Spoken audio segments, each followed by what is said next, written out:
dit voel soos daai ander dag, maar ek is bitter dankbaar ons is deur dit en verby het en ek het nooit gedink dit gaan gebeur dat ons deur dit gaan kom nie.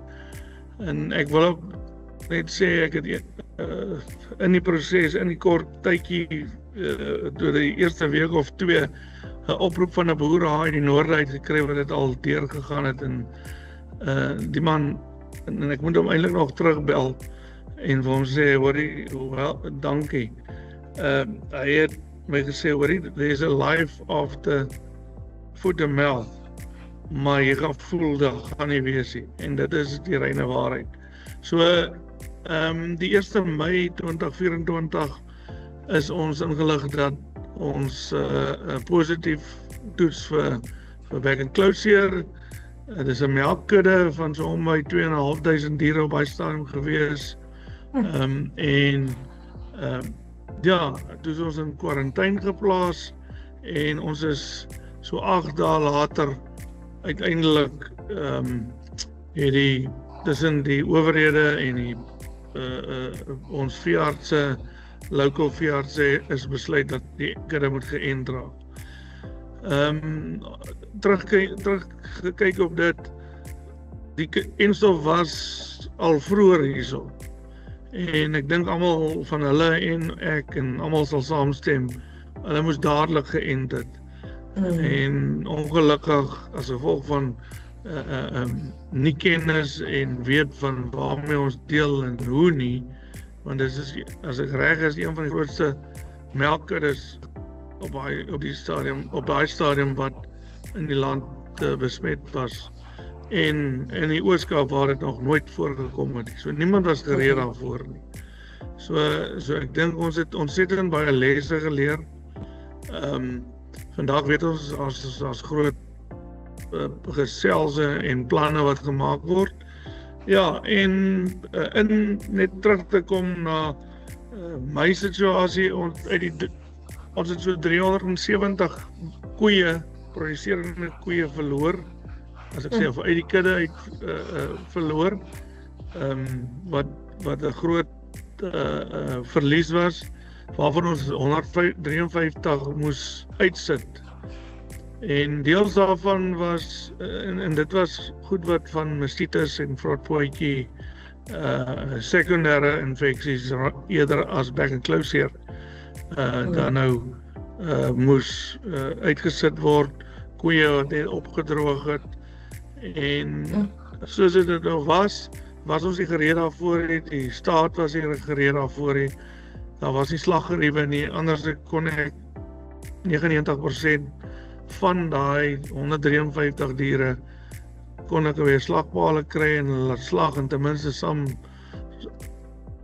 'n bietjie inkomste van dit gegenereer het en minder uitgawes. Want onthou, jy behandel, ek het my mediese onkoste op die diere het vir 5-dubbel in 2 maande se tyd.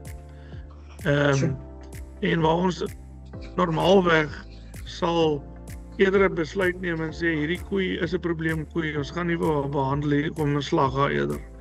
En dit sou 'n groot impak op die finansiële kant gemaak het. Dit weet ons vandag. En ek glo dis goed wat bespreek gaan word en gaan na gekyk moet word. Die enstof, as jy my vandag vra, dis al pad wat ons het om onsself te red.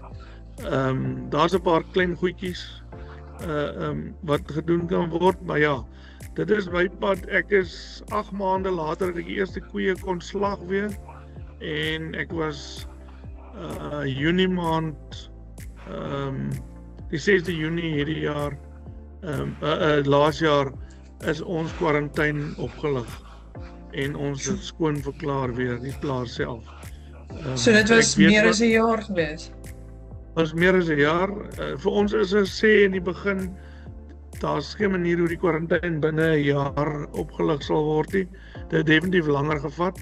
Weereens van protocols en weet ons het nie geweet, niemand het geweet nie, niemand was gereed nie.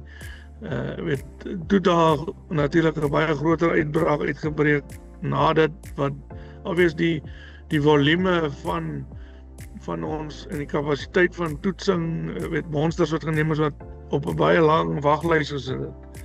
En natuurlik is sekere die nuwe gevalle geproduseer en ons ouens wat dan nou al en deur die ding was, moes 'n bietjie uitwag.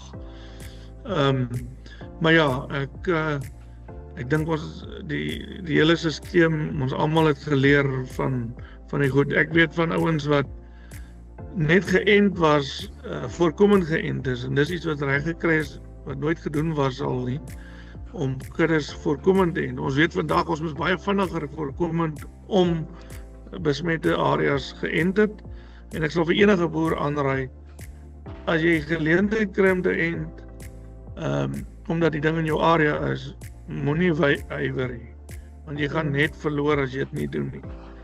En ek dink dis hoekom ons by daai punt is waar enting is nou 'n realiteit. En ek dink vir enige ou wat in die toekoms wat die ding tref, jy moet baie vinnig besef oor hierdie deel van die kudde gaan dit maak. Kom ons spandeer whatever geld ons spandeer op daai deel. Dit gesê, om voorkomend op te tree, gaan ek altyd eerste back. Met ander woorde, enting natuurlik, ek gaan hamer op enting waar ek ook al 'n platform het, en dan jou eie kudde, immuniteit, gesondheid, voedingsstatus. 'n Dier, dit wat ons van ons diere verwag, veral in die melkkuddes, maar ook maar in vleiskuddes. Ons teel elke jaar, en elke seisoen probeer ons genetika verbeter, om meer vleis of meer melk te produseer. Daai goed is onder stres. So jy moet sorg dat jy bybly met wat hulle nodig het om gesond te bly. En dis iets wat ek geleer het.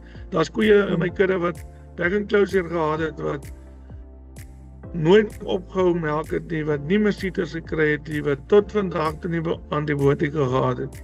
So my fokus het heeltemal geskuif na daai diere toe en om hulle te vermeerder. Want dit is 'n goedkoper, beter dier. En ek glo meeste van die ouens wat deur dit is, sal hy besef gehad het. Ek is redelik finietjie oor data en detail wat my kudde aanbetref. En ja, daai goed is alles beskikbaar. Jy kan deur die deesdae tegnologie daai goed ontleed en seker maak dat jy met die regte diere voortgaan. Ek het gesien van die 153 koeie wat ons moes uitsit, is 'n groot deel ou koeie gewees. So wat ek besef het, dis nice, ons is almal lief vir ons ou koeie, want hulle is mos nou die koeie wat jarelang jou goed produseer en melk gee en alles. Maar sy gaan die eerste koeie wees wat gaan lê en wat nie die ding gaan kan hanteer nie. So dis maar goed wat hy geleer het op die harde manier. Het al baie sentiment uit jou boerdery uit, as ek dit so kan stel.